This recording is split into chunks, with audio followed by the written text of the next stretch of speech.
Necrobarista is a visual novel with absolutely killer cinematography, environmental art, and music.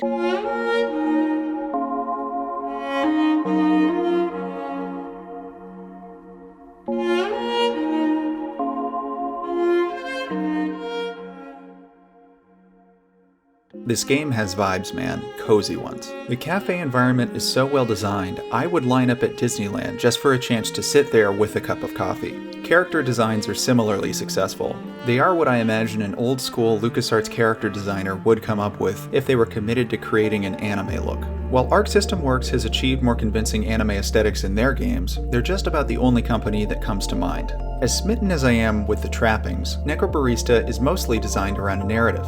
In broad strokes, it is a story about angst and the fear of change. Perhaps unsurprising given the title, it indulges in pontifications upon the theme of death.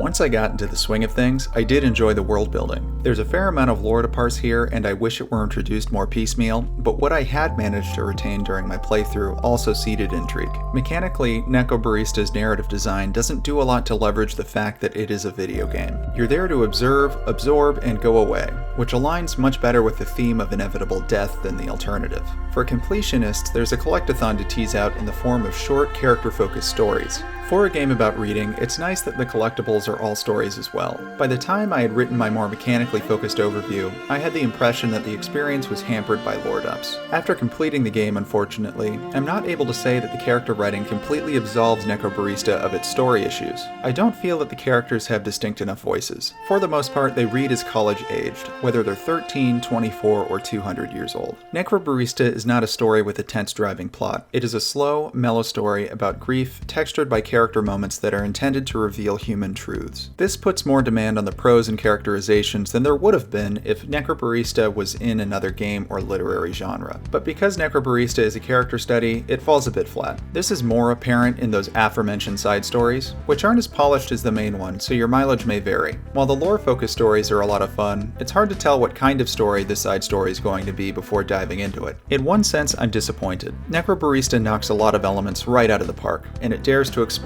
interesting, abstract concepts both with the written word and its own narrative design, but it doesn't always flow well. In another, Necrobarista knocks a lot of elements out of the park, so who cares if it fumbles the landing. Necrobarista is also the first game from its maker, Route 59. It's got some critical issues as a piece of fiction, but it's still an interesting way to pass an afternoon, and it is, just in case I had not emphasized this enough, gorgeous. If your tolerance for clunky dialogue is greater than mine, you'll probably really love it. It is very cute, and it pushes quality harder than most other games in its genre. Kudos to Route 59 for trying a bunch of new things and nailing so many of them. I give it a 3 out of 5.